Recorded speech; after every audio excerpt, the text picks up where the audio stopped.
जमलेल्या माझ्या तमाम मराठी बांधवांनो, भगिनींनो आणि मातांनो,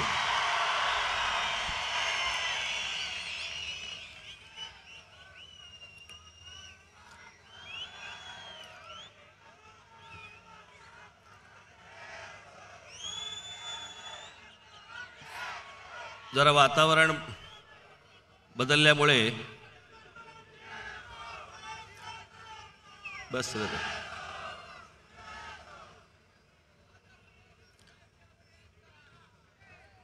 काल परवाकडे थोडीशी सर्दी झाली, त्या दिवशी खोकला झाला.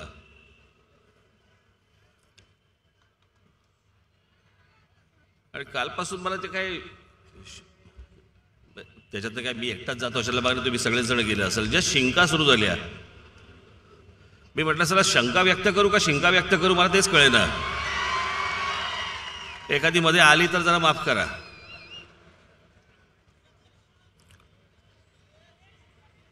कारण आली ना तर हे फक्त तेवढंच घेतील.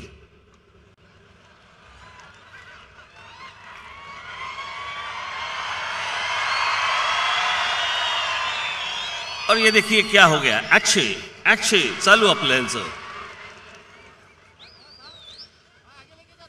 आज गुढीपाडव्याच्या निमित्तानं मी तुम्हाला सर्वांना मनपूर्वक शुभेच्छा देतो. हे नवीन वर्ष तुम्हा सर्वांना सुखाचं, समृद्धीचं, आनंदाचं, भरभराटीचं, वैभवशाली, सत्तेचं आणि मोदी मुक्त भारताचं जाओ, एवढीच फक्त एक इच्छा व्यक्त करतो.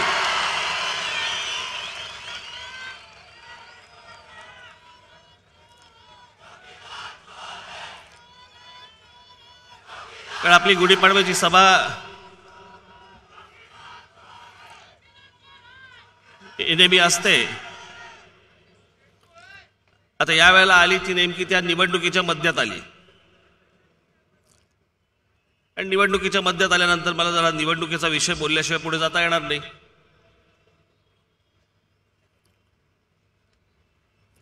खरं तर पुढच्या काही दिवसांमध्ये माझ्या जवळपास महाराष्ट्रभर एक 8 ते 10 सभा आहेत.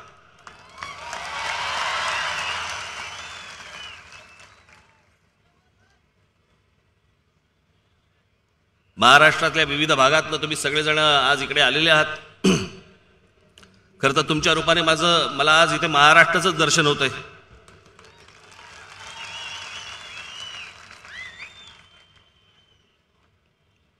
आणि साधारणपणे 11-12 तारखेला मी दौऱ्यावरती निघीन. कारण प्रत्येकाच्या तारखा वेगळ्या आहेत. कोणाचं 11 तारखेला संपतंय मतदान आहे, कोणाचं 18 तारखेला आहे, कोणाचं 23 तारखेला आहे, कोणाचं 29 तारखेला आहे.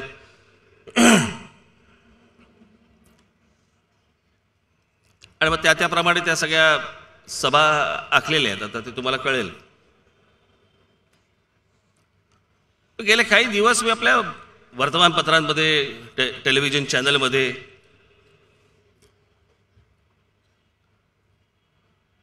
आणि कुजबूज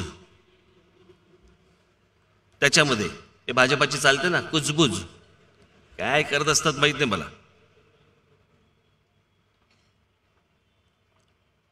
राज ठाकरेला काँग्रेसवाले आणि एनसीपी वाले वापरून घेत आहेत. इतका येडा नाही मी.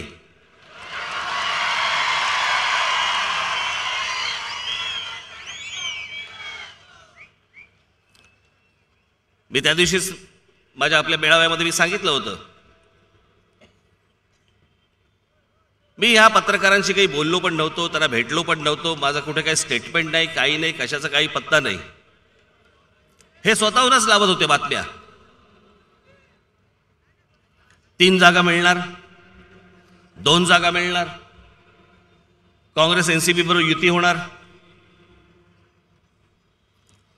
मग त्याच्यात अजित पवारने एक स्टेटमेंट केलं की मनसे आम्हाला हवी आहे. मग पृथ्वीराज चव्हाणांनी स्टेटमेंट केलं मनसे आम्हाला नको आहे. अरे मी विचारलं का तुम्हाला? मग मी एके दिवशी अजित पवारांना फोन केला, म्हटलं हो मला जरा भेटायचं आहे. आणि भेटून मी त्यांना हाच प्रश्न विचारला. मी म्हटलं मी तुमच्याकडे युतीचा प्रस्ताव मांडला, ते बोलले नाही. म्हटलं म्हणजे जागा वाटपाचा विषयच नाही. बाकी इतर म्हटलं माझ्या पक्षातलं कोणी नेते तुमच्याशी बोलले का? ते बोलले नाही. म्हटलं मग तुम्ही का स्टेटमेंट देताय? अशोक चव्हाणांना यांना पण बाकीच्यांना पण विचारलं मी, म्हटलं आम्ही तुमच्याशी काही बोललोय का? वर्तमानपत्रांमध्ये काही बातम्या येतात, चॅनलवरती काही बातम्या दाखवतात म्हणून म्हटलं ते येणार आणि तुम्हाला प्रश्न विचारणार आणि तुम्ही काही उत्तर देणार. तुम्हाला हवंय का नकोय याच्यापेक्षा मला तुमच्यावर यायचंय की नाही यायचं हे पहिला प्रश्न आहे ना.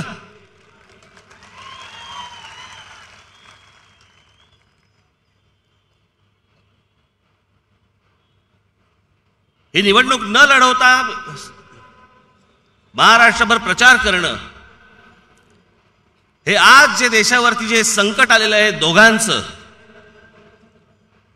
नरेंद्र मोदी आणि अमित शहा या दोन माणसांचं या देशावरती जे आलेलं संकट आहे हे दूर होण्यासाठी म्हणून जेवढे प्रयत्न करता येतील तेवढे राज ठाकरे प्रयत्न करणार. त्याचा जर फायदा काँग्रेसला आणि एनसीपीला झाला तर झाला, आणि महाराष्ट्रामध्ये फायदा व्हायचा असेल तर तो त्यांनाच होईल. इथे काय तेलुगू देसम आहे का? का तृणमूल काँग्रेस आहे का इतर कोणी आहे? इथे महाराष्ट्रामध्ये काँग्रेस आहे आणि एनसीपी आहे. माझ्या प्रचाराचा जर समजा फायदा हा त्यांना होत असेल, कारण काँग्रेस हा राष्ट्रीय पक्ष आहे आणि भाजपाचे लोक निवडून येता कामा नयेत, त्यांच्या सहकारी पक्षाचे लोक निवडून येता कामा नयेत, याच्यासाठी जर समजा मी बोलणार असेल, प्रयत्न करणार असेल तर लगेच घरंगळत गेले. मलाही काही आमच्या जवळच्या काही लोकांनी मला विचारलं, मग ते काँग्रेस एनसीपीचं ते लोक बोलतायत. मी म्हटलं ज्या ज्या वेळेला देश संकटात आलेला आहे ना, मी तुम्हाला एक उदाहरण देऊन सांगतो तुम्हाला. 71ला ज्या वेळेला इंदिरा गांधींनी ज्यावेळेला फाळणी केली आणि बांगलादेश निर्माण केला, त्यावेळेला इंदिरा गांधींना पाठिंबा कोणी दिला होता की तुम्ही करता हे योग्य करताय, देशावरती आज संकट आहे आणि अशा वेळेला तुम्ही हा देश वेगळा करता आहात, अशा वेळेला पाठिंबा कोणी दिला होता? तर RSSने पाठिंबा दिला होता. इंदिरा गांधींना, काँग्रेसला पाठिंबा दिला होता. जे जुने जाणते जे कोणी RSSची लोक असतील, भाजपाची लोक असतील, त्यांना एकदा विचारा.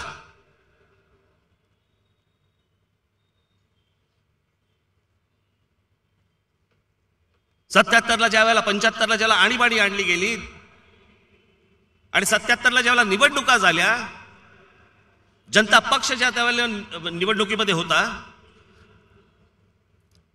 त्या जनता पक्षाला मतदान करणारे असंख्य काँग्रेसवाले होते, असंख्य काँग्रेसची घराणी होती की ज्यांनी जनता पक्षाला मतदान केलं होतं.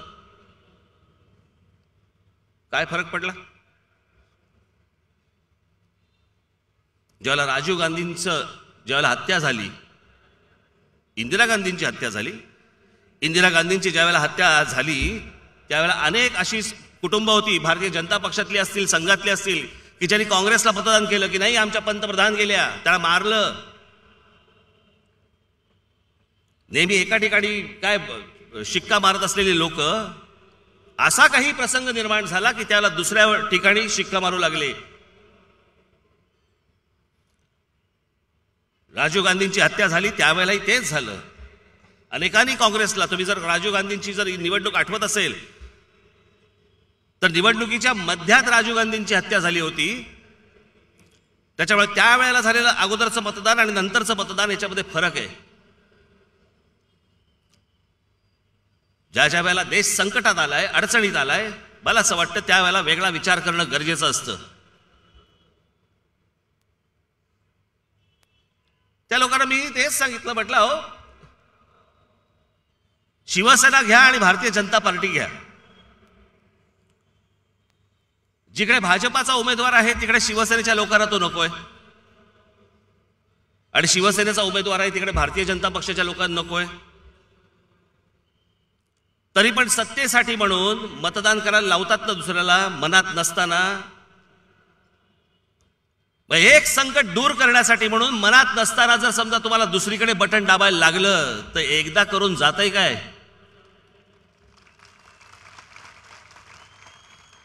गंमत म्हणजे मी दुसरीकडे आजपर्यंत मतदान केलेलं नाही,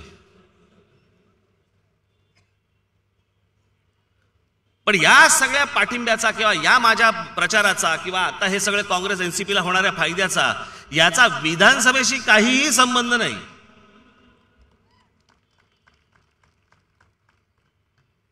ही आता परिस्थिती आता अशी आहे आणि त्या परिस्थितीनुसार घेतलेला तो निर्णय.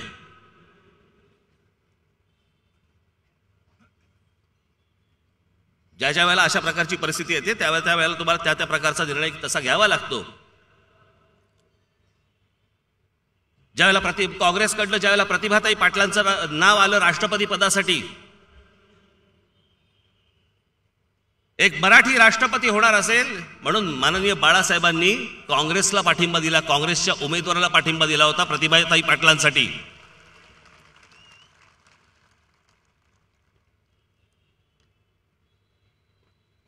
त्या वेळेच्या त्या परिस्थितीनुसार ते निर्णय घ्यावे लागतात.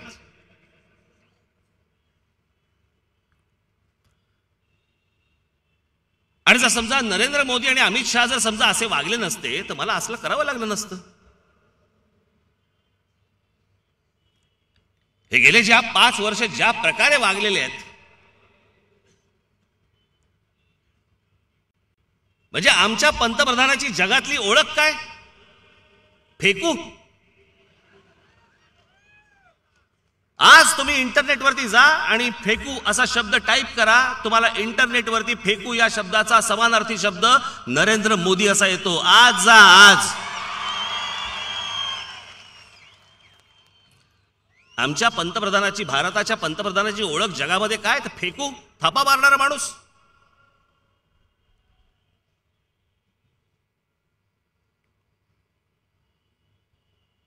आता पण बघा ते सगळं पुलवामा प्रकरण झालं, त्याच्यानंतर काय ते एअर स्ट्राईक झालं, त्याच्यानंतर काय ते पाकिस्तानचं आम्ही विमानच पाडलं. ज्या अमेरिकेने विमानं पुरवली त्या पाकिस्तानला, त्यांचं आजचं का कालचं स्टेटमेंट आहे, अमेरिकेकडनं आलेलं स्टेटमेंट आहे की जेवढी विमानं आम्ही त्यांना पुरवली होती तेवढी सगळी विमानं तशीच्या तशी आहेत, एकही विमान पाडलं गेलं नाही. उत्तर द्यावं नरेंद्र मोदींनी मला या गोष्टींचं. तुम्ही का खोटं बोलताय लोकांना?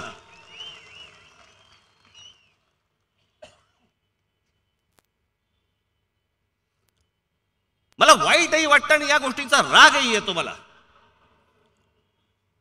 काय संधी मिळाली हो या माणसाला? नरेंद्र मोदी या माणसाला काय संधी मिळाली? इंदिरा गांधींच्या हत्येनंतर राजीव गांधींना ज्या प्रकारचं बहुमत मिळालं, त्याच्यानंतर 30 वर्षानंतर कुठच्या तरी एका व्यक्तीला किंवा एका पक्षाला बहुमत या भारतामध्ये मिळालं. आणि काय करून ठेवलं तुम्ही? पंतप्रधान होणं कुठच्याही देशाचं, खास करून भारताचं पंतप्रधान होणं, अहो किती आयुष्य गेली लोकांची. पंतप्रधान, या देशाचं पंतप्रधान व्हायचंय व्हायचंय व्हायचंय म्हणून गेली लोक.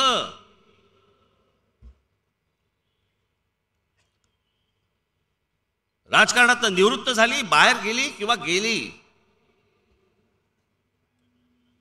पण या देशाचा पंतप्रधान व्हायचं स्वप्न त्यांचं पूर्ण होऊ शकलं नाही. अहो ताजंच उदाहरण घ्या ना आपण, कशाला लांब कशाला जा. लालकृष्ण अडवाणींचं उदाहरण घ्या.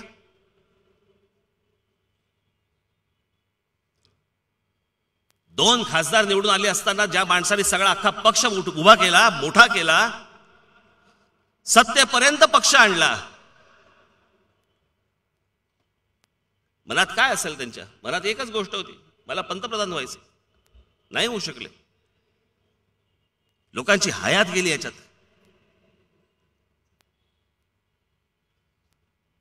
आणि नशिबाने या नरेंद्र मोदी या माणसाला ही सगळी संधी मिळाली, बहुमतामध्ये मिळाली. त्याच्यानंतर हा माणूस देशाची खोटं बोलत राहिला.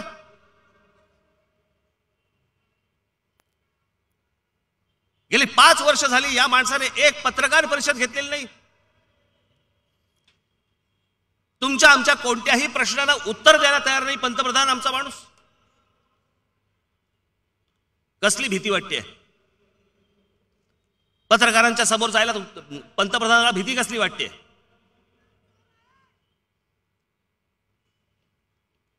ते काही महत्वाचा प्रश्न विचारतील म्हणून त्याची भीती वाटते, म्हणून 5 वर्ष तुम्ही पत्रकारांच्या समोर नाही गेलात.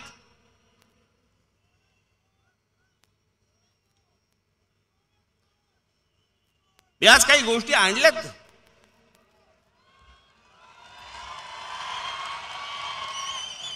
तेवढ्यासाठीच हे स्क्रीन लावलेत. माझं भाषण दाखवायला स्क्रीन नाही लावलेत तुम्हाला.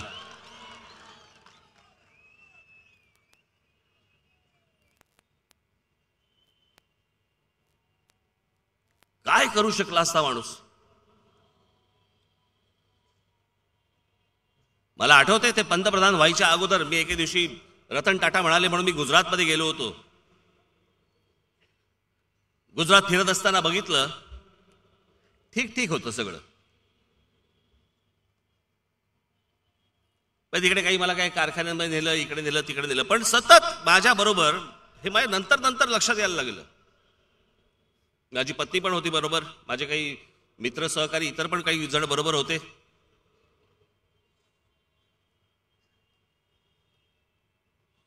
आणि सतत माझ्या बरोबर तिकडचा कोणतरी एक एसपी, तिकडचा कलेक्टर हे सतत माझ्या बरोबर असायचे. ब्रेकफास्टच्या वेळेला असायचे, जेवायच्या वेळेला बरोबर असायचे. आणि ते सतत एकच गोष्ट बोलायचे की मोदी काय काम करतात, मोदी असं करतात, मोदी तसं करतात. मला कालांतराने म्हटलं प्रत्येक ठिकाणी एसपी बदलतो, प्रत्येक ठिकाणी कलेक्टर बदलतो, प्रत्येक ठिकाणी म्हटलं हे तेच तेच तेच तेच बोलतात. म्हटलं असेल. तिकडे काही कारखान्यांमध्ये मला घेऊन गेले, साधे कारखाने. गुजरातमध्ये माझी शेवटची जी पत्रकार परिषद झाली ती कदाचित युट्यूबवरती असेल, ती कधीतरी बघा. त्याच्यामध्ये मी तेव्हा पण म्हटलं होतं की सगळं गुजरात पाहिलं. मी गुजरातमध्ये बोललो होतो. मी म्हटलं की हे सगळं जरी पाहिलं तरी आमचा महाराष्ट्र हा सगळ्यात एक नंबरला आहे इंडस्ट्रीपासून सगळ्या गोष्टींमध्ये. हे आता हळूहळू सुरू करतायत. पण त्यावेळेला जे स्वप्न दाखवलं, त्यावेळेला ज्या गोष्टी दाखवल्या, त्यावेळेला ज्या काही म्हणजे लोकांवरती जी काही छाप पाडली गेली, खोटी का असे ना, त्याच्याला दाद द्यायला लागेल.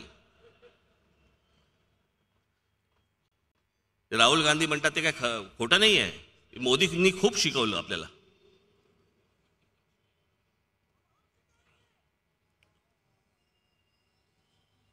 तिथे मी ज्या वेळेला गेलो त्या एका कारखान्यामध्ये माझ्या इथे एक मित्र बसलेले असतील कुठेतरी, जयेश गांधी म्हणून, ते माझ्याबरोबर तिकडे होते.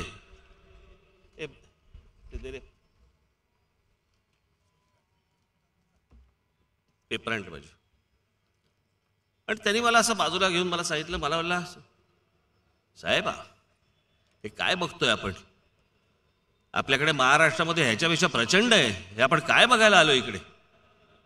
जयेश गांधी गुजराती आहे, पण त्याच्या बोलण्यातलं वाक्य काय होतं, हे काय बघतोय आपण इकडे, आपल्याकडे महाराष्ट्रामध्ये ह्याच्यापेक्षा प्रचंड आहे.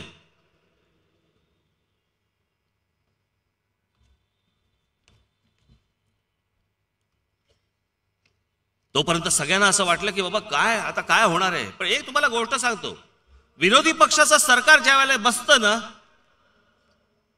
त्यावेळेला कळतं काँग्रेसचं महत्व. तोपर्यंत काँग्रेसला आपण शिव्या घालत असतो, सगळ्या गोष्टी असतं. केंद्रातलं बोलतोय मी. काय काय वारे बाप, काय काय गोष्टी सांगितल्या त्यावेळेला मोदींनी. आणि ज्या वेळेला हा माणूस पंतप्रधान झाल्यावरती माणूस बदलला. लोक मला विचारतात की राज ठाकरे हा पहिल्यांदा नरेंद्र मोदींची स्तुती करायचा, आता नरेंद्र मोदींवरती टीका करतो.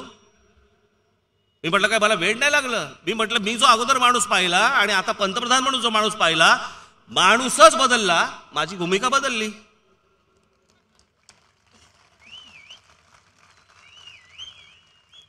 पंतप्रधान होईपर्यंत कोणाच्या वैयक्तिक आयुष्यामध्ये मला कधी डोकावंसं वाटत नाही, मी कधी जात पण नाही. पण समोरच्यांनी जर समजा एखादी गोष्ट जर समजा सार्वजनिक केली तर त्याच्याबद्दल बोलायला तर लागेलच.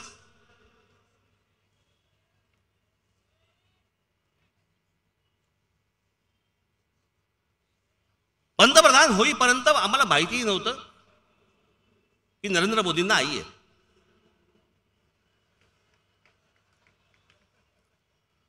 बरं असू दे, त्यांना दीर्घायुष्य मिळो. पण वर्षातनं एकदा वाढदिवसाला आईला भेटायला जायचं, तेही मीडियाचे कॅमेरे घेऊन, ही कोणती पद्धत. माझ्या घरी माझी आई माझ्याबरोबर राहते. आता या खोलीतून त्या खोलीत जाताना ह्यांना बोलू का, यार या माझ्या आईला भेटायला चाललोय बाजूच्या खोलीत.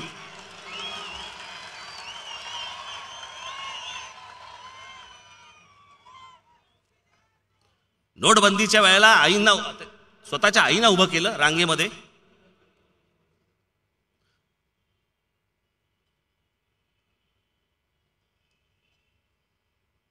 काय इमोशनल राजकारण करण्यासाठी म्हणून तुम्ही या सगळ्या गोष्टी वापरणार?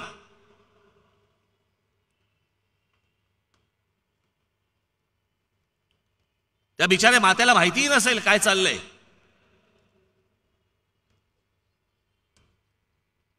पण एखाद्या माणसाचा एखाद्या गोष्टीकडे बघण्याचा दृष्टिकोन कळतो यातनं.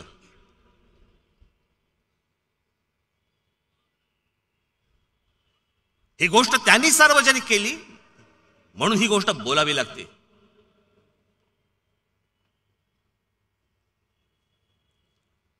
किती गोष्टी बोलले होते. ते 15 लाख रुपये आणणार, तुमच्या अकाउंटला देणार बिणार वगैरे, ह्या तर तापा चालूच होत्या. पण ज्या ज्या गोष्टी पंतप्रधान झाल्यावरती यांनी केल्या त्या सगळ्या गोष्टींना यांनी ह्याच्या अगोदर, पंतप्रधान व्हायच्या अगोदर विरोध केला होता. काय थोडासा, मी त्या दिवशी म्हटलं ना तुम्हाला, ते तुम्हाला काय ते व्हॉट्सअप वरती अनेक गोष्टी येतात, तुम्ही ते सगळे बघता आणि ढकलत जाता, नंतर लक्षात राहत नाही आपल्या त्या. म्हणून या ज्या माझ्या आत्ताच्या 10 सभा आहेत ना, ह्या रिमाइंडर आहेत तुम्हाला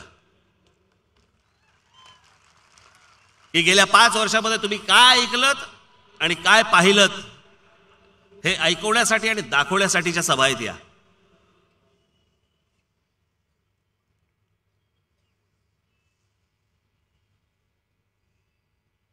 बहुमतामध्ये हातामध्ये आलेली देशाची सत्ता, अहो काय वंडर्स करता आली असते या देशामध्ये, काय करता आलं असतं.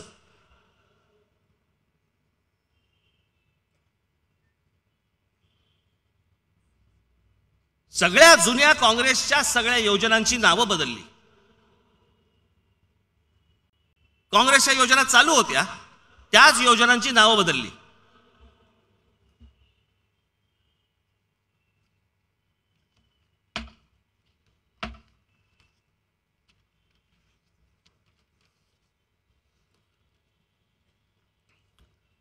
काँग्रेसची योजना 2012 सालची basic saving bank deposit account, त्याचं नाव बदललं प्रधानमंत्री जनधन योजना.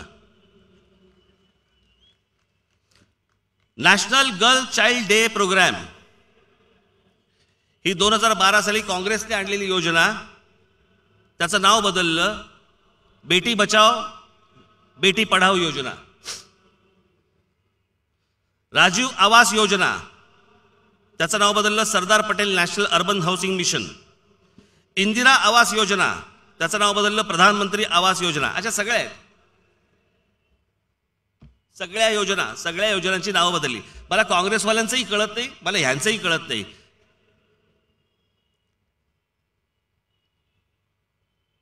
काँग्रेसमध्ये पण आपले नेहरू, गांधी, राजीव गांधी यांचीच तुम्हाला प्रत्येक योजनांना नावं द्यायला लागतात का? आणि भाजपला पण तिकडे सगळीकडे प्रधानमंत्री, भाजपा अशीच सगळी नावं द्यावं लागतात का तुम्हाला? या देशात दुसरी माणसं जन्माला आली नाहीत का? मला आठवतं मी एकदा इटलीला गेलो होतो आणि इटलीला रोम विमानतळावरती माझं विमान लँड झालं. विमान लँड झाल्यावरती ती आतली बाई जी होती, मी खरंच सांगतो माझ्या अंगावरती शहारा आला. ती जेव्हा बाई आतमध्ये त्या विमानामध्ये म्हणाली ना लँड झाल्यावरती, welcome to Leonardo Vinci airport. Leonardo di Vinci हा जगातला एक मोठा शिल्पकार, चित्रकार, सगळंच, त्याच्या पुढे कला गेलीच नाही म्हणतात. एका चित्रकाराचं नाव विमानतळाला द्यायचे, आमच्याकडे देतात का?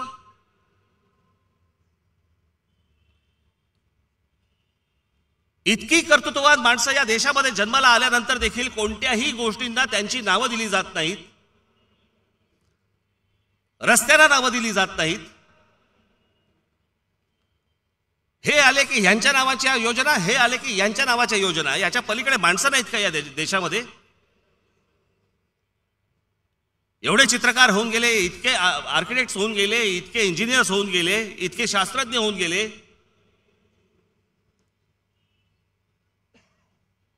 कोणाची नावं द्याविषयी नाही वाटत? त्यांच्यातच तुम्ही फक्त तिकडेच खेळत राहता.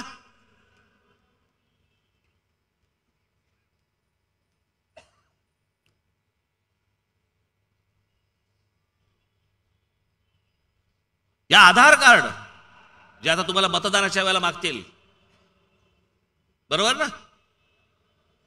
या आधार कार्डाबद्दल आता नरेंद्र मोदी काय म्हणाले होते पंतप्रधान झाल्यावरती, आणि पंतप्रधान व्हायच्या आधी काय म्हणाले होते, हे एकदा तुम्ही स्वतःच्या डोळ्यांनी आणि कानाने ऐका आणि डोळ्यांनी बघा.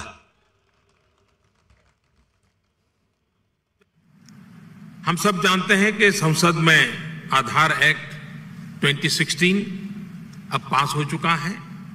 इस एक्ट के पास होने के बाद अब हमें सब्सिडी हो या फिर तमाम दूसरी सुविधाएं हो, डायरेक्ट कैश ट्रांसफर के लिए आधार के प्रयोग की सुविधा अब हमें प्राप्त हुई है. 128 करोड़ की आबादी वाले हमारे देश में अब तक 102 करोड़ लोगों का आधार कार्ड बांटे जा चुके हैं. यानी अब देश की 79% जनसंख्या के पास आधार कार्ड है. और उसमें भी अगर हम एडल्ट्स को सोचें, वयस्कों की बात करें, तो देश के 96% नागरिकों के पास आधार कार्ड है. आप सभी के समर्थन से इस साल के अंत तक हम देश के हर नागरिक को आधार कार्ड से जोड़ पाएंगे. आता याच आधार कार्डाबद्दल नरेंद्र मोदी पंतप्रधान व्हायच्या आधी काय बोलले ते ऐका. पिछले 3 साल से मैं लगातार गुजरात की तरफ से प्रधानमंत्री को चिट्ठी लिखता रहा हूं और मैंने आधार कार्ड के संबंध में गंभीर सवाल उठाए थे. मैंने उनसे चेतावनी दी थी कि गुजरात हमारा सीमावर्ती राज्य है. आप इस प्रकार से किसी के माध्यम से किसी को भी आधार कार्ड देते जाओगे तो हिंदुस्तान में जो इन्फिल्ट्रेशन करने वाले लोग हैं उनको बढ़ावा मिलेगा. पड़ोसी देशों के लोग हमारे यहां घुस जाएंगे, गैर कानूनी तरीके से वो नागरिक बन जाएंगे, हक छीन लेंगे हमारा.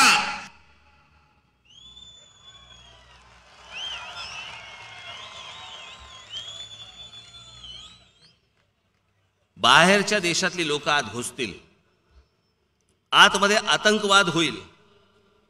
या सगळ्या गोष्टींना तुम्ही आधार कार्ड वाटू नका, देऊ नका, तर ह्या सगळ्या गोष्टी होतील, देशाला धोका निर्माण होईल. मग हे पंतप्रधान झाल्यानंतर त्यांनी आधार कार्ड का आणलं, याचं उत्तर मला पंतप्रधान नरेंद्र मोदी यांनी द्यावं. जर शंका तुम्हालाच होती तर तीच योजना तुम्ही, जे काँग्रेसचे लोक आणत होते, तीच योजना तुम्ही परत का आणलीत?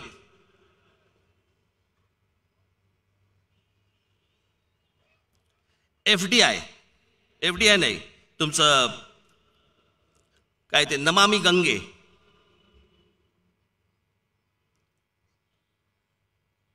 गंगा साफ करणार होते, किती 20,000 कोटी रुपये कुठे गेले माहित नाहीत. त्या तिथे एक त्यांचं नाव काय, ते अग्रवाल, ते तिथे उपोषणाला बसले होते 111 दिवस. आहे का त्यांचा फोटो? हे 111 दिवस उपोषणाला बसले होते. आणि उपोषणाला इतका बुजुर्ग माणूस हा, तिथे 111व्या दिवशी त्यांचं निधन झालं. इतक्या दिवसामध्ये पंतप्रधानांना त्यांना भेटावंसं देखील वाटलं नाही की तुमचं म्हणणं काय ते एकदा मला कळू देत. हे कुठे चाललंय? हे वाराणसीमध्ये चाललंय. पंतप्रधान नरेंद्र मोदी यांच्या मतदारसंघात चाललंय. आणि हे ज्या दिवशी गेले त्या दिवशी पंतप्रधान नरेंद्र मोदींनी ट्विट केलंय, त्यांना श्रद्धांजली वाहिली. इतक्या दिवसात जाता नाही आलं, त्यांना भेटता नाही आलं, ते काय म्हणतायत हे ऐकता नाही आलं. त्या गंगा स्वच्छ करण्याची जी कमिटी नेमलेली आहे, त्या कमिटीच्या एकाही बैठकीला आजपर्यंत नरेंद्र मोदी कधी हजर राहिलेले नाहीयेत. कशासाठी आणल्या या योजना? कोणासाठी आणल्या या योजना?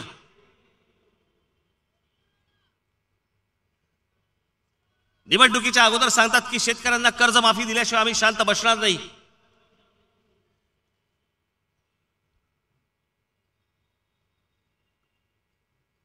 आजची देशामधली जर परिस्थिती पाहिली, या सगळ्या तुमची नोट बंद केली, नोटा बंद केल्या. देशात एखाद्याला आलेला झटका हे काही देशाचं धोरण नाही होऊ शकत. तुम्हाला एके दिवशी रात्री वाटलं की नाही नोटा बंद केल्या पाहिजेत, जे आरबीआयच्या गव्हर्नरला माहिती नाही, तुमच्या मंत्रिमंडळाला माहिती नाही, मंत्रिमंडळाला आतमध्ये बसवलं, त्यांच्याकडनं मोबाईल त्यांचे फोन काढून घेतले गेले की हे बातमी बाहेर देऊ नयेत म्हणून. इतका अविश्वास स्वतःच्या मंत्रिमंडळावरती असताना बाहेर जातात आणि सांगतात की मी आजपासून नोटा बंद करून टाकल्या. आजची देशातली परिस्थिती काय?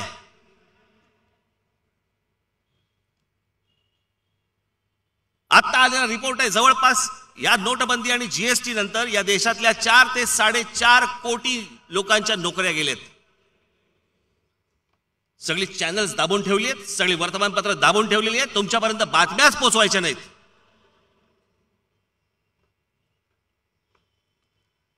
मी गेल्या गुढीपाडव्याच्या सभेमध्ये मी सांगितलं होतं तुम्हाला की हीच गोष्ट ॲडॉल्फ हिटलरने केली होती,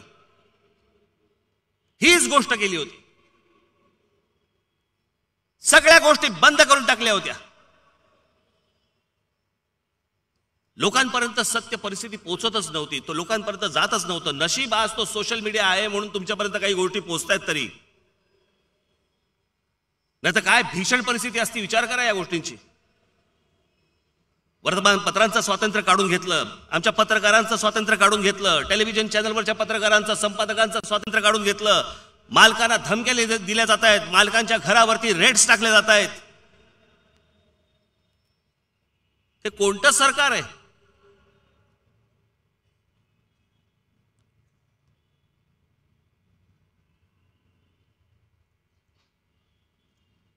मला समजत नाही काय चाललंय. आणि तुम्हाला आठवत असेल तर म्हणून मी म्हटलं होतं 4 वर्षापूर्वी म्हटलं होतं की निवडणूक जिंकण्यासाठी म्हणून नरेंद्र मोदी पुन्हा एखादी युद्ध सदृश परिस्थिती निर्माण करतील, आणि ती त्यांनी केली. पुलवामाचा हल्ला झाला. कसा झाला? आरडीएक्स आले कुठून? काँग्रेसचं सरकार असताना हेच नरेंद्र मोदी विचारत होते की मी पंतप्रधानांना विचारतोय, मनमोहन सिंगांना विचारतोय की ही शस्त्र येतात कुठून, हा आरडीएक्स येतो कुठून? सीमा तर आपण बांधलेल्या आहे, सीमांवरती आपलं संरक्षण असतं, आपली लोक असतात, मग हे सगळं येतं कुठून? हाच प्रश्न नरेंद्र मोदी तुम्हालाही आहे. आरडीएक्स आला कुठून?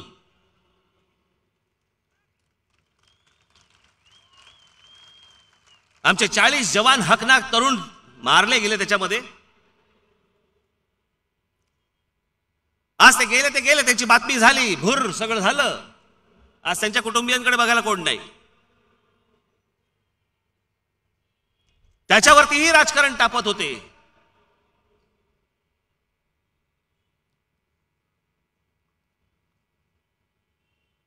मी स्वतः त्या सैनिकांना एकदा भेटलोय. मला कल्पना नव्हती, मी कधी माझ्या आयुष्यामध्ये त्याच्या अगोदर मी कधी काश्मीरला गेलो नव्हतो. तर मी एकदा काश्मीरला गेलो, तिथे काहीतरी ते एक गंडोला का काहीतरी अशी एक जागा आहे, तिथे गेलो.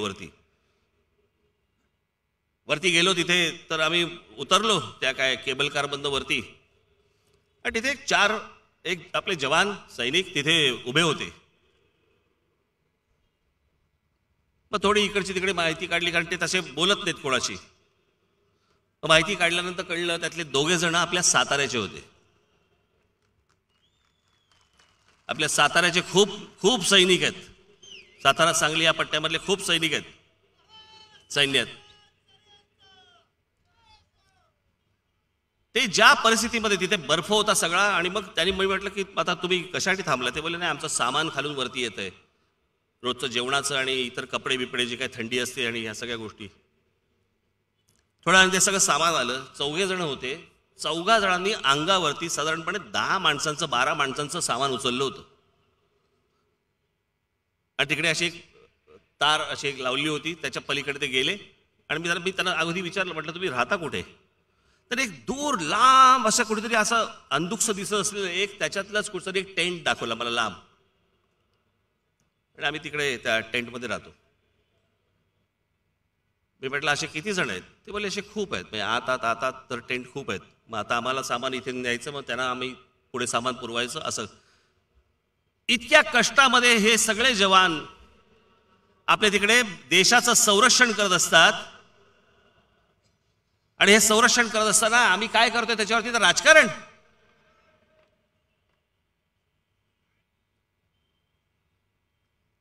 याच काश्मीरमध्ये त्या महबूबा मुफ्ती बरोबर भारतीय जनता पक्षाला युती करताना लाज नाही वाटली.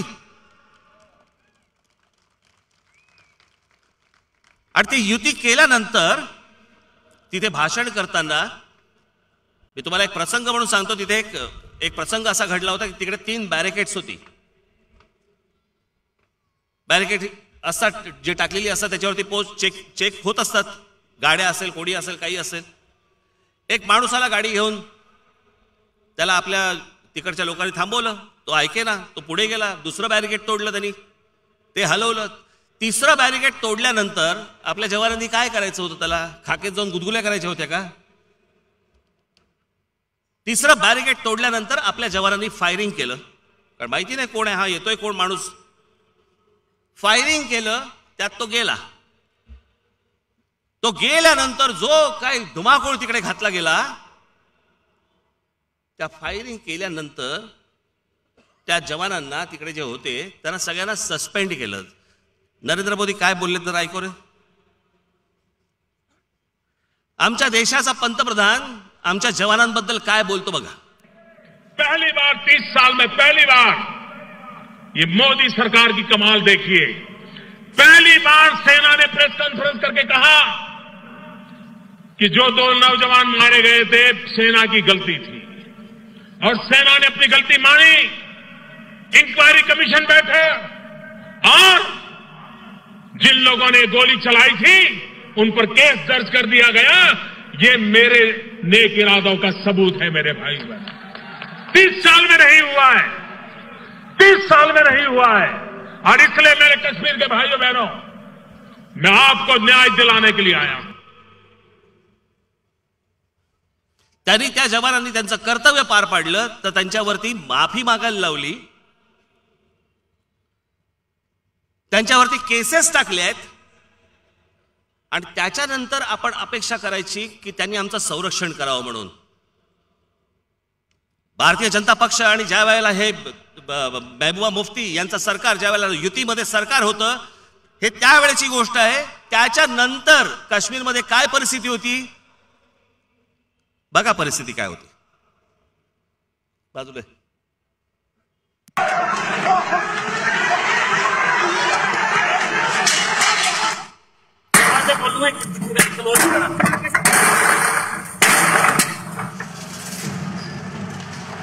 पोलिसांच्या गाड्या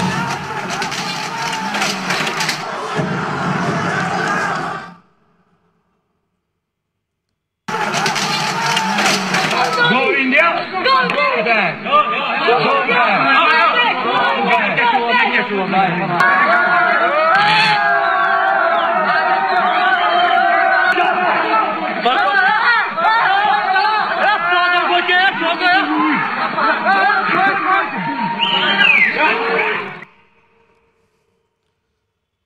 आमच्या जवानांवरती हात उचलण्यापर्यंत पाळी आली.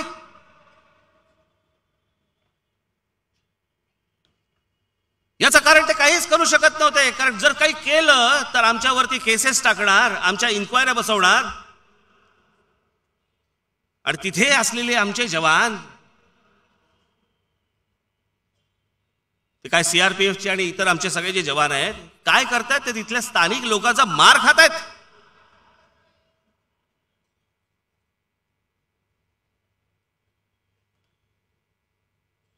आणि हे नरेंद्र मोदी सांगत होते मनमोहन सिंगांना, लव लेटर भेजना बंद करो. तुम्ही कशाला केक खायला गेलात तिकडे?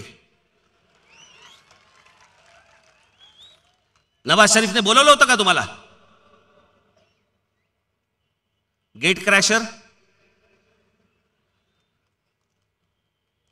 हवेत वाटलं की अरे नवाज शरीफचा वाढदिवस आहे, चला वळवा विमान. वळवा विमान, तिथे जाऊन केक कापला, केक भरवला, बिर्याणी खाल्ली. यांच्यासाठी वेज केली असेल.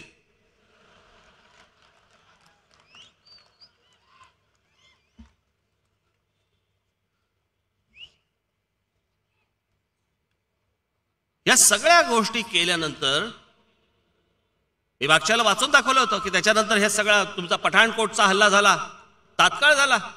मोदी वाढदिवसाला गेले आणि त्याच्यानंतर काही दिवसातच पठाणकोटचा हल्ला झाला. त्याच्यानंतर काही दिवसांनी उरी झालं आणि त्याच्यानंतर हा पुलवामा झाला.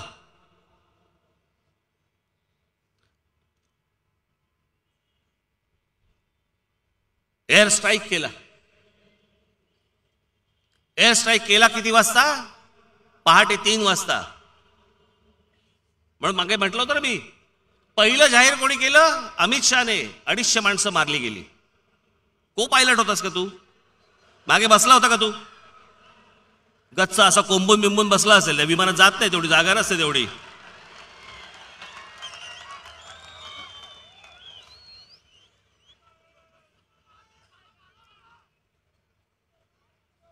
कुठून कळलं तुम्हाला? एअरफोर्सचे चीफ येऊन सांगतायत की आमच्याकडे आकडा नाही. भाजपला कुठून कळला आकडा? आणि आमचा अभिनंदन पायलट कप्तान आमचा तिथून सुटला. 200-250 सोडा, 10 माणसं मारली असती ना तरी आमचा अभिनंदन परत येत नसता.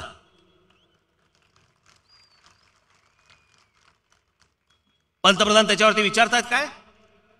विरोधक म्हणे माझ्याकडे प्रूफ मागतायत. अरे द्यायला नको. तुम्ही जर निवडणुकीच्या प्रचारासाठी या गोष्टी वापरणार असाल आणि करणार असाल आणि जर बाकी समजा देशाने तुम्हाला विचारलं की बाबा हे कुठे माणसं मेली, जरा काहीतरी प्रूफ दाखवा, कुठे बॉम्ब टाकला त्याचा प्रूफ दाखवा, कुठे ते विमान पाडलं पाकिस्तानचं त्याचा प्रूफ दाखवा. प्रूफ विचारायचा नाही. विचारलं की देशद्रोही. हे देशद्रोही देशद्रोही देशद्रोही ही जी टूम आहे ना, ही पण कुठून आली आहे माहितीये का? ही पण ॲडॉल्फ हिटलरवरनं आली आहे.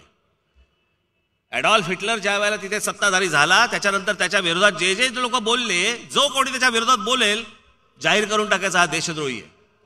हे सगळं तिकडनं आलंय.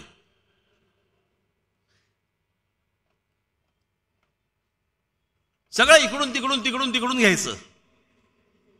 ही जी अच्छे दिन आएंगे ही जी घोषणा आहे ना, अच्छे दिन आएंगे, 1944च्या सुमारासमध्ये जे रुझवेल्ट होते ना त्यांच्या वडिलांची ही घोषणा होती. अमेरिकेचे प्रेसिडेंट असताना, happy days are here again. त्याच्यावर घेतलेली ही घोषणा आहे. आणि त्याच्यामध्ये ॲडॉल्फ हिटलरची पण तीच घोषणा होती, तशाच प्रकारची घोषणा होती. हे रात्री पुस्तकं वाचत असणार.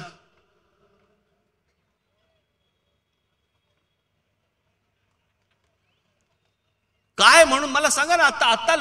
आता पंतप्रधान भाषण करतायत आता देशभर.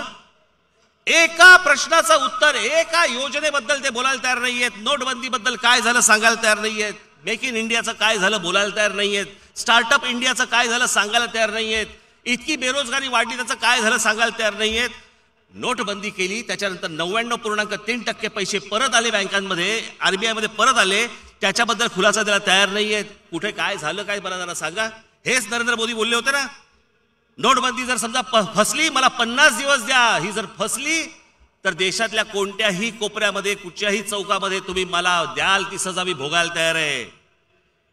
4.5 कोटी लोक बेरोजगार झाले या एका नोटबंदीमुळे. कुठचा चौक तुम्हीच ठरवा आणि आम्हाला सांगा.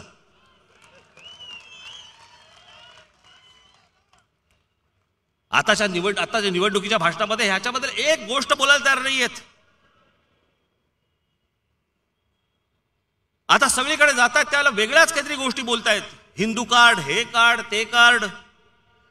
एक गोष्ट बोलायला तयार नाहीत.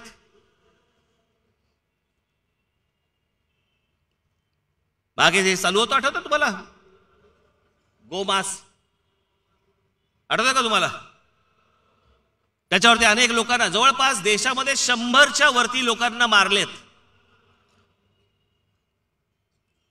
उत्तर प्रदेशमध्ये तर अशी घटना घडली की एका माणसाला ठार मारला आणि ठार मारल्यानंतर कळलं की ते बीफ नव्हतं, ते मटण होतं.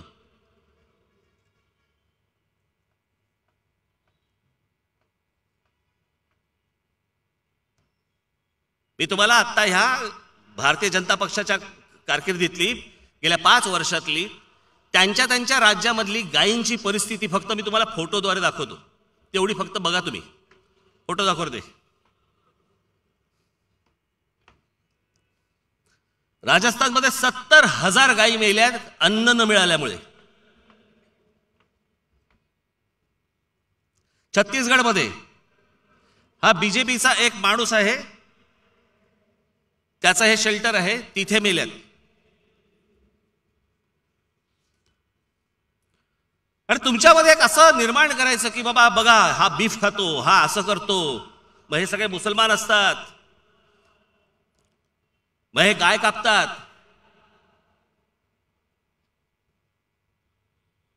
अहो जर सगळ्यांनी गायी कापल्या असत्या ना, मग दूध कोणी दिलं असतं?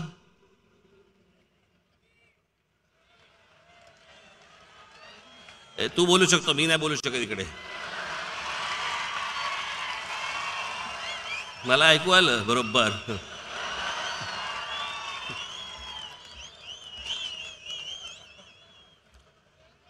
आणि हे जे सगळं गोहत्या, गोमांस, गोरक्षा याच्यावरती जे गेले काही वर्ष, गेले काही दिवस, महिने, वर्ष जे काय चालू होतं ना या देशामध्ये, आता नरेंद्र मोदी काय स्वतः म्हणतायत हे तुमच्या कानाने ऐका, डोळ्याने बघा, तुमच्या पंतप्रधानावरती विश्वास बसणार नाही. दाखवा. आप कत्ल खानों की बात करते हैं, तो एक समुदाय विशेष की रोजी रोटी भी उससे जुड़ी है. दूसरी बात यह कि एनडीए के कार्यकाल में भी मीट एक्सपोर्ट बड़े पैमाने पर हुआ, तो उस समय आपकी सरकार ने क्यों नहीं किया कुछ? मैं देखूंगा उस समय उनके क्या प्रॉब्लम थे, मैं देखूंगा. लेकिन इन दिनों स्थिति गंभीर होती गई. उस समय हो सकता है, शुरू में मेरे पास डिटेल नहीं है, उस समय हो सकता है कि हमारे पास दूध न देने वाले पशुओं की संख्या एक्सेस हुई हो, उसमें से एक विचार बना हो. लेकिन ये आपकी जानकारी सही नहीं है कि कोई एक कम्युनिटी इस बिजनेस में है. ऐसा नहीं है जी. मेरे कई जैन मित्र हैं जो इस व्यापार में है. इसको किसी कम्युनिटी से मत जोड़िए. ऐकलत? मेरे कई जैन मित्र हैं जो इस बिजनेस में है. मैं गाय कापणे, बीफ एक्सपोर्ट करणे आणि या सगळ्या ज्या गोष्टी आहेत याच्यामध्ये यांचे काही मित्र आहेत, जैन मित्र.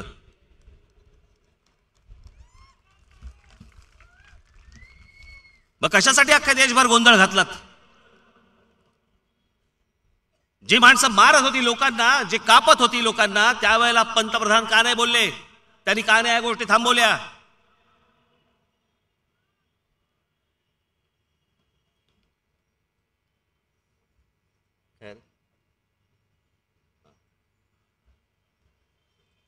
का नाही या गोष्टी थांबवल्या? कुठे घेऊन जायचा होता भारत तुम्हाला? काय नक्की करायचं होतं या देशाचं?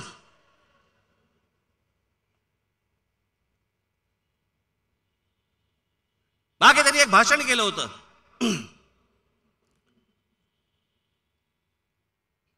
ते काय इंडिया, एवढी नावं ठेवली त्यांनी, डिजिटल इंडिया.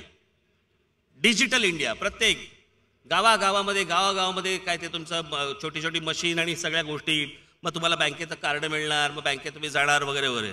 मी मध्यंतरी विदर्भाच्या दौऱ्यावरती होतो आणि विदर्भाच्या दौऱ्यावरती असताना एकदम अचानक आम्हाला कळलं की इथे आम्ही एका गावापाशी आलोय. त्या गावाचं नाव आहे हरिसाल. हे गाव पंतप्रधान नरेंद्र मोदी यांनी, मला असं वाटतं लाल किल्ल्यावरनं भाषण करताना पहिलं जे डिजिटल गाव करायचं म्हणून जे जाहीर केलं होतं ते हरिसाल होतं. त्या हरिसालमध्ये माझ्याबरोबर संदीप देशपांडे होते, आमचा संतोष धुरी होते. मी म्हटलं जरा जा रे, म्हटलं जरा माहिती करून या काय काय पोहोचलंय तिथे. म्हणून आमचे संदीप देशपांडे, आमचा संतोष धुरी वगैरे तिकडे गेले. तुम्हाला हरिसाल या गावाची परिस्थिती काय आणि जाहिरात काय हे समोर दिसेल तुम्हाला. हे बघाच तुम्ही.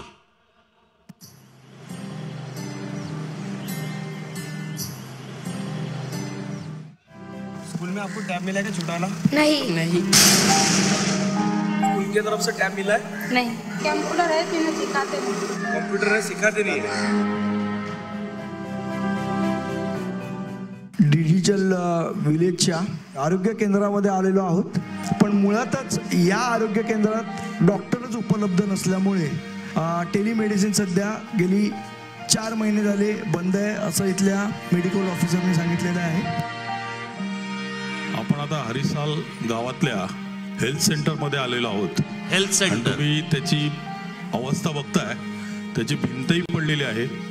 एक दाखवावी जिम आहे इकडे डिजिटल इंडियाची, हे दाखवण्याकरता ही योजना आहे असं दिसतंय इकडे. या जिमच्या बाजूला राहणारे गृहस्थ आमच्या बरोबर, आपण त्यांच्याशी बोलूया. याची दुरुस्ती काही झालेली नाही आहे. त्याच्यानंतर माझी आईची याच्यामध्ये मृत्यू झालेली आहे. तुम्हाला फुकट सगळं मिळतं, वायफाय वगैरे? नाही,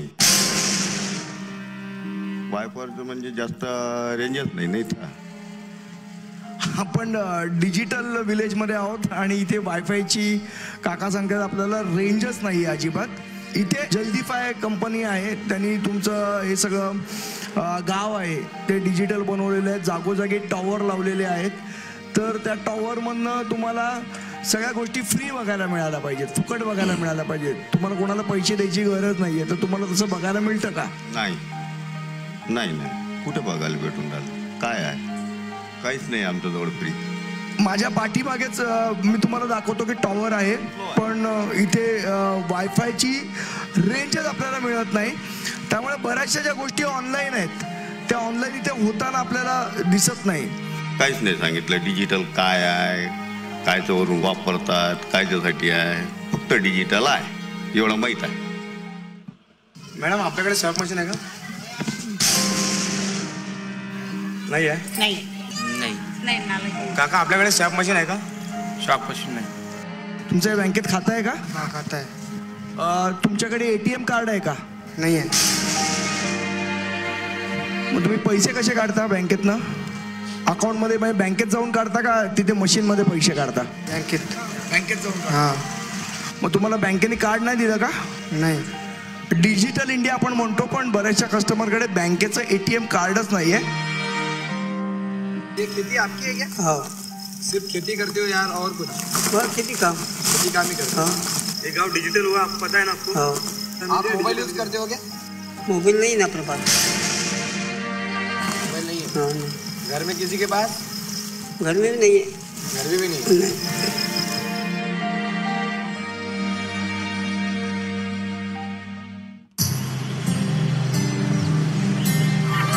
आज गावातील प्रत्येक शाळा, आरोग्य केंद्र डिजिटल झाली. एवढंच काय, लोक ऑनलाईन व्यवहार करतायत.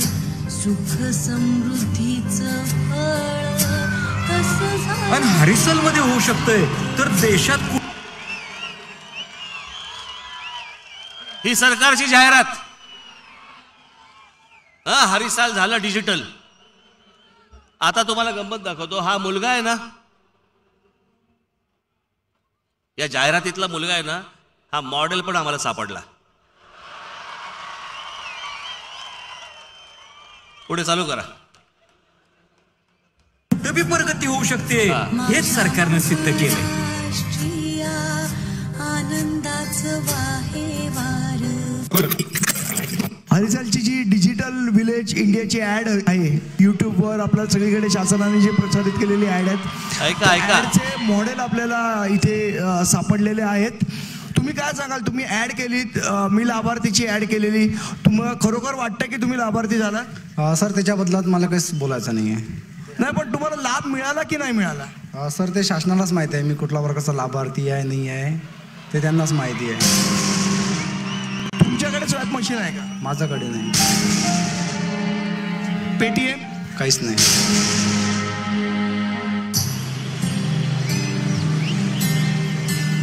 मी लाभार्थी होय, हे माझं सरकार.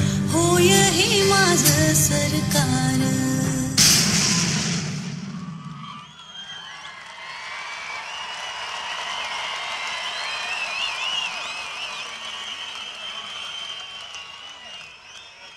हे तुमचं सरकार.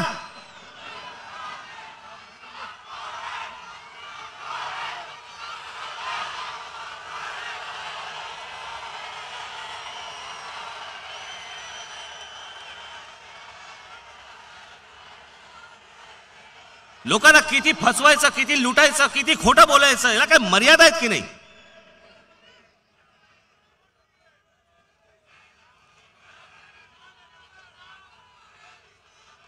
ही सगळी माणसं तिकडे सापडली, काही नाहीये त्या हरसालमध्ये. पंतप्रधान खोटं बोलतात.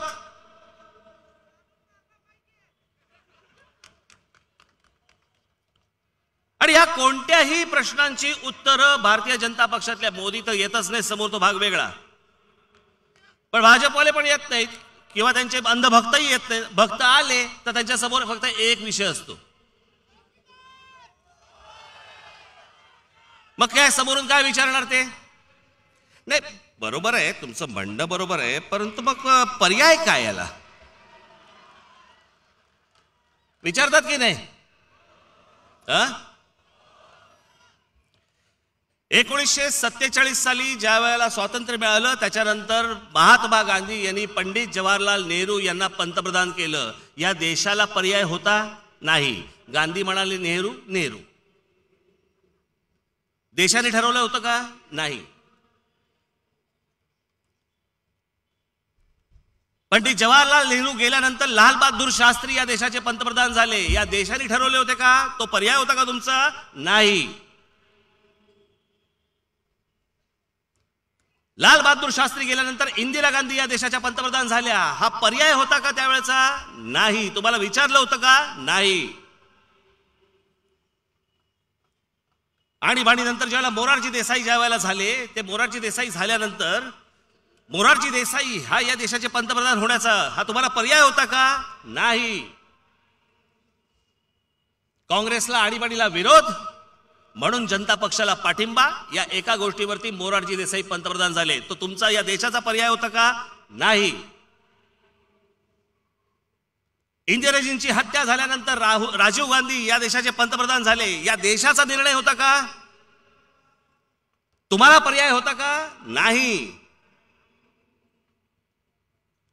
राजीव गांधी गेल्यानंतर पी.व्ही. नरसिंहराव झाले. त्याच्यामध्ये चंद्रशेखर एक मध्ये होऊन गेले. देशाचा पर्याय होता? नाही.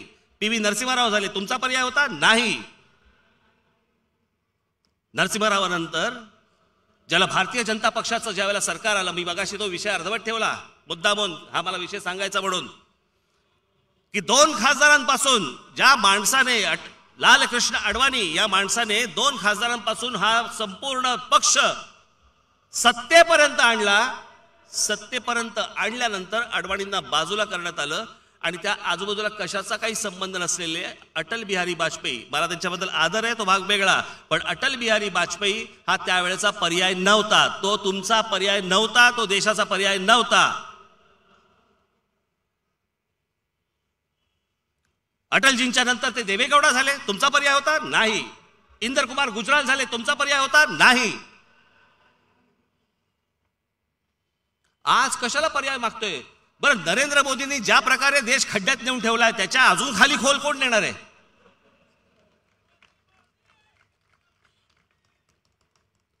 मग उद्या जर समजा या देशाचा पंतप्रधान राहुल गांधी जर समजा झाला, नाहीतरी प्रयोगच करायचे ना देशावर. एक प्रयोग आम्ही नरेंद्र मोदींचा पाहिला, ज्यांनी देश खड्ड्यात घातला. उद्या राहुल गांधी पंतप्रधान होऊ देत, आम्हाला बघू देत. उद्या जर समजा या देशाच्या नशिबामध्ये चांगली गोष्ट असेल तर त्यांच्या हातून या देशामध्ये काही चांगली गोष्ट घडू शकते. पंतप्रधान हा या देशाला पर्याय कधी दिला कधी होता? कोणी दिला होता? कोणीच दिला नव्हता. तुम्हाला माहिती पण नव्हतं की या देशाचा पंतप्रधान कोण होणार आहेत म्हणून.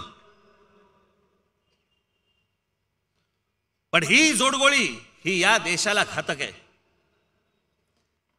यांनी त्यांचे रंग जे पहिल्या या 5 वर्षामध्ये दाखवलेले आहेत, दुर्दैवाने जर काही बरं वाईट झालं आणि जर समजा हे आले तर हा देश कुठे नेऊन ठेवतील? या देशामधल्या निवडणुका बंद करून टाकतील. सगळ्यांची गळचेपी करून टाकतील. तुमच्यापर्यंत कुठच्याच गोष्टी पोहोचणार नाहीत. तुम्हाला कोणताही लोकतांत्रिक अधिकार राहणार नाही.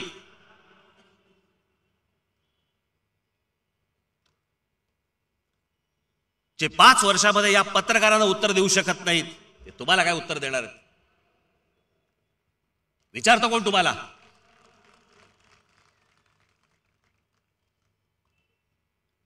आता आरबीआयचा एक निर्णय, आता आरबीआयचा स्टेटमेंट आलेला आहे की 2014च्या अगोदर जेवढी कॅश भारतामध्ये होती त्याच्यापेक्षा कई पटीने कॅश आत्ता भारतामध्ये आहे. आली कुठून? ही आली भारतीय जनता पक्षाकडनं. या ज्या निवडणुका लढवल्या गेल्या ना त्याच्यातनं ही सगळी कॅश बाहेर आली. हे गुजरात, कर्नाटका, मध्य प्रदेश, राजस्थान, झारखंड ह्या ज्या काही सगळ्या निवडणुका झाल्या ना यातनं ही कॅश बाहेर आली. करोडोच्या करोडो रुपये वाटतायत. आले कुठून पैसे यांच्याकडे?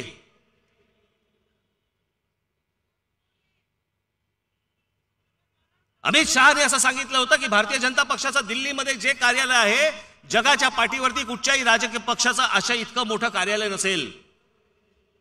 7 स्टार पक्षाचं कार्यालय. अख्ख्या देशभर प्रत्येक जिल्ह्यामध्ये जमिनी घेऊन ठेवल्या ह्यांनी नोटबंदीच्या अगोदर. त्यांना सगळं माहिती होतं नोटबंदी करायची, ही सगळी गोष्ट माहिती होती म्हणून हे सगळं अगोदर करून ठेवलं यांनी. त्याच्या अगोदर सगळ्या जमिनी घेऊन ठेवल्यात. हे तुमच्याशी लपालपी खेळणारं असलं सरकार, तुमच्याशी खोटं बोलणारं सरकार, तुमच्याशी गद्दारी करणारं सरकार हे परत निवडून द्यायचंय.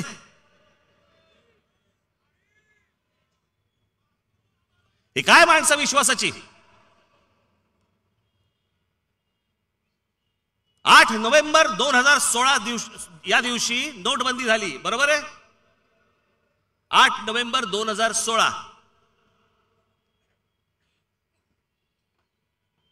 सगळेजण रांगेमध्ये उभे आहेत, पैसे काढतायत, पैसे मिळत नाहीयेत, बँकेमध्ये पैसे नाही आहेत, नोटा सगळ्या गेल्या आहेत, नोटा लोक बदलून घेत आहेत. त्याच्यामध्ये 100 माणसं, 100च्या वरती माणसं गेली त्या रांगेमध्ये उभे राहून.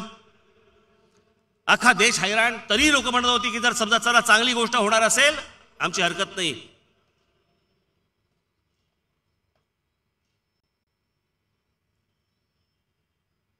आठ 7 डिसेंबर का 8 डिसेंबर 2016 म्हणजे बरोबर 1 महिन्यानंतर, बरोबर 1 महिन्यानी शेखर रेड्डी नावाचे एक आंध्र प्रदेश मधले एक कंत्राटदार आहेत आणि त्यांचं काही राजकीय पक्ष ते राजकारणामध्ये पण आहेत.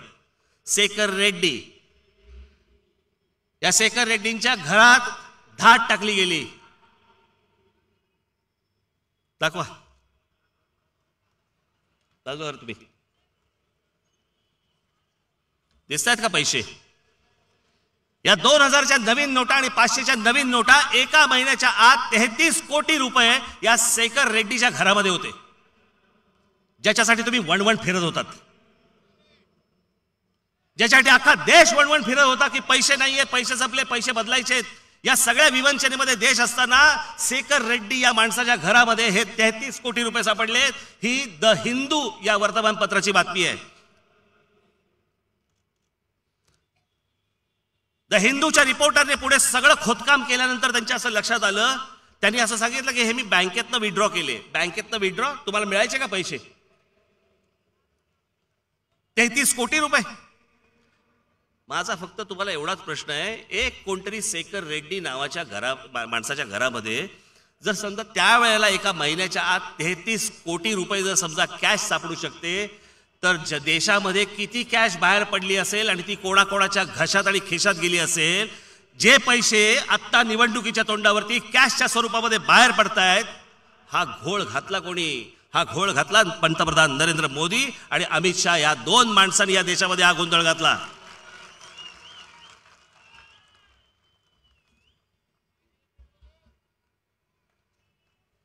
दोन माणसांनी घातलं. मी जाता जाता बाबांनो फक्त मी तुम्हाला अजून एक गोष्ट दाखवणार आहे. तुमचं डोकं काम नाही करणार. भाई सगळ्या बांधवांना, भगिनींना माझी विनंती आहे की जे मी आता तुम्हाला दाखवणार आहे ही पंतप्रधान नरेंद्र मोदी यांची योजना. योजनेचं नाव मुद्रा लोन. एका तासामध्ये तुम्हाला 1 लाख किंवा 1 कोटी रुपये मिळू शकतात. 1 कोटी ना, 1 कोटी रुपये एका तासाच्या आत. 59 मिनिटांमध्ये तुम्हाला 1 कोटी रुपये मिळू शकतात.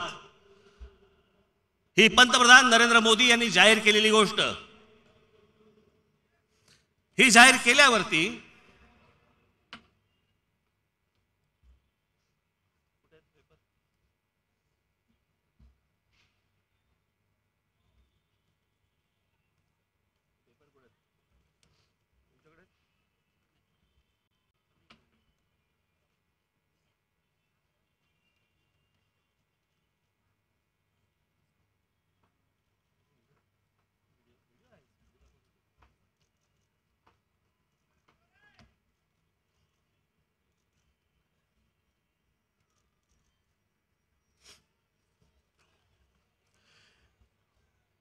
आणि त्याच्यानंतर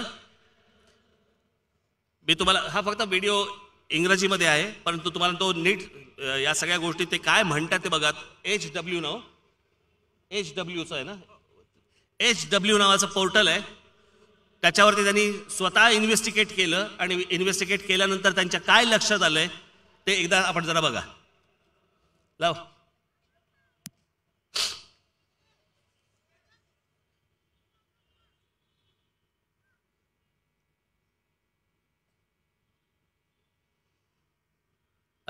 He was asked to pay 1,180 rupees. Now, when we actually probed, we were hoping that we were paying this money to either Oriental Bank or some government organization or SIDBI or somewhere. When we went to pay this money, we realized that we were not paying it to any government company.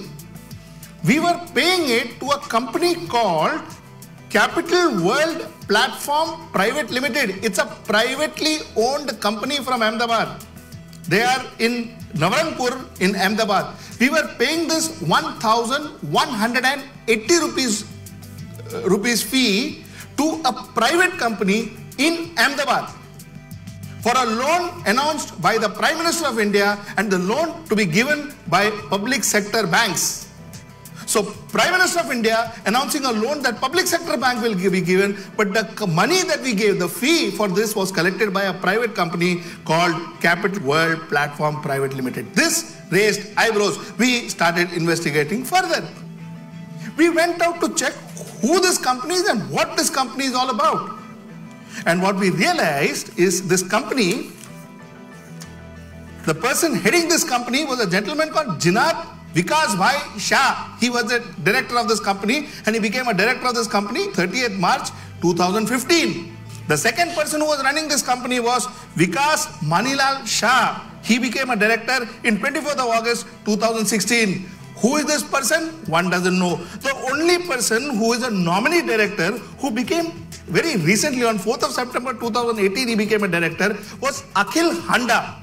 Now, Akhil Handa, according to our information, was a person who worked very closely with Modi during the election campaign 2014. He was working together with Prashant Kishore, the then campaign manager of Modi. So that was the only thing we could understand about one director, his name Akhil Handa. So that was it. या देशातल्या तरुणांना जर समजा loan हवं असेल बँकांकडनं, सरकारी बँकांकडनं loan हवं असेल तर त्याच्यासाठी ते लोन अप्रूव्ह करण्यासाठी म्हणून या कंपनीला 1,800 रुपये हे या कंपनीला भरायचे. ही एक खाजगी कंपनी 2015 साली सुरू झाली. त्याच्यात आता त्यांनी सांगितलं त्याप्रमाणे जिनात विकासभाई शहा 31 मार्च 2015 ला डायरेक्टर झालेत. विकास मणिलाल शहा डायरेक्टर झाले 24 ऑगस्ट 2016 ला आणि त्याच्यानंतर अखिल हंडा हे नॉमिनी डायरेक्टर आहेत 4 सप्टेंबर 2018 ला झालेले आहेत. तुम्हाला तुमचा उद्योग स्वतःचा सुरू करण्यासाठी म्हणून तुम्ही बँकेकडे लोन मागायचं, परंतु त्यातले 1,800 समथिंग काही रुपये ह्या कंपनीला भरायचे, त्या कंपनीचं अप्रूव्हल आणायचं, मग तुम्हाला पैसे मिळणार. ही अहमदाबाद स्थित कंपनी आहे. ही कोण आहेत माणसं? योजना सरकारची. देशातल्या तरुणांनी पैसे कोणाला भरायचे? हजार रुपये ते एका खाजगी कंपनीला. आणि हे जे आहेत अखिल हंडा हे 2014च्या त्यांच्या नरेंद्र मोदींच्या कॅम्पेनच्या वेळेला हे हाँगकाँगला राहायचे. हाँगकाँगमधनं तिकडनं राजीनामा देऊन हे ते काय मोदी मुवमेंट वगैरे ज्यावेळेला होती त्या सगळ्या गोष्टींमध्ये हे सामील झाले. ते ह्याचे डिरेक्टर आहेत. या लोकांना म्हणजे उद्या आज माहिती आहे किती लोकांनी अर्ज केले असतील या देशामध्ये. या देशाची लोकसंख्या साधारणपणे 1,200 कोटी 130 कोटी आहे. 130 कोटी लोकसंख्येमध्ये 1 कोटी मुलांनी तरी समजा ऍप्लिकेशन केलं असेल तरी साधारणपणे 1,800 कोटी रुपये झाले. सहज बसल्या बसल्या या कंपनीला 1,800 कोटी रुपये मिळणार. कोण लोक आहेत माहित नाही. सरकार चौकशी करणार नाही. आणि असल्या गोष्टी हे सरकार चालवणार. हे आजपर्यंत मी जेव्हापासून मला राजकारण कळतंय तेव्हापासून मी इतकं घाणेरडं सरकार, इतकं खोटं बोलणारं सरकार, इतका देशद्रोह करणारं सरकार मी माझ्या आयुष्यामध्ये आजपर्यंत कधी पाहिलं नाही. एक तर देशातले तरुण बेरोजगार होत आहेत. 4-4, 5-5 कोटी मुलं बेरोजगार होत आहेत. त्याच्यात मुलं जर समजा काही करायला जात आहेत तर त्यांच्याकडनं तुम्ही पैसे काढताय आणि एका खासगी कंपनीमध्ये टाकताय.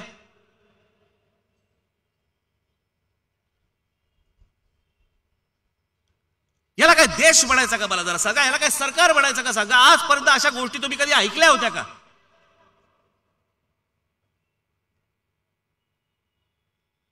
आणि हे परत येतात आणि निवडणुकीला छाती ठोकपणे परत सांगतात की आम्हाला निवडून द्या म्हणून.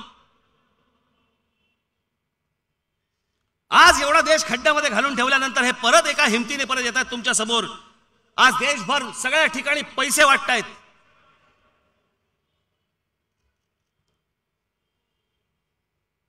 हजारो कोटी रुपये वाटतायत, हजारो कोटी रुपये. माझं असं मत आहे, जर समजा वाटायला आले तर घ्या. या नालायकांनी देश लुटला, हीच वेळ आहे आता ह्यांना लुटायची. आपल्या देशाचे पैसे परत यांच्याकडनंच घ्या आणि गांडीवर लात मारून हाकलून द्या लोकांना.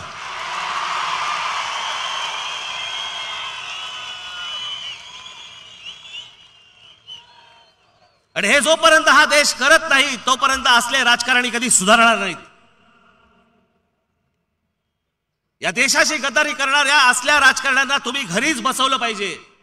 ते जोपर्यंत तुम्ही बसवत नाही, हा देश जोपर्यंत बसवत नाही तोपर्यंत असाच मानसिक बलात्कार हा या देशावरती होत राहणार. आणि म्हणून ही निवडणूक कुठची व्यक्ती बघणं वगैरे हा विषय नाही.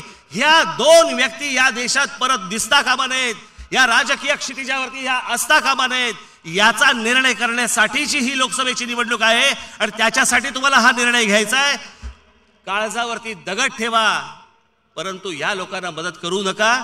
ज्यांचा आज फायदा व्हायचा आहे त्यांचा होऊन देत, पण ही माणसं देशाला घातक आहेत एवढं आपण सर्वांनी लक्षात ठेवावं. येणाऱ्या निवडणुकीला, येणाऱ्या मतदानाला आपण या महाराष्ट्राने सर्वांनी आपलं कर्तव्य बजवावं आणि या सरकारला खाली खेचावं एवढी एक इच्छा व्यक्त करतो आपल्या समोर आणि आपल्या सर्वांची मी रजा घेतो. धन्यवाद. जय हिंद, जय महाराष्ट्र.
सर्वांना एक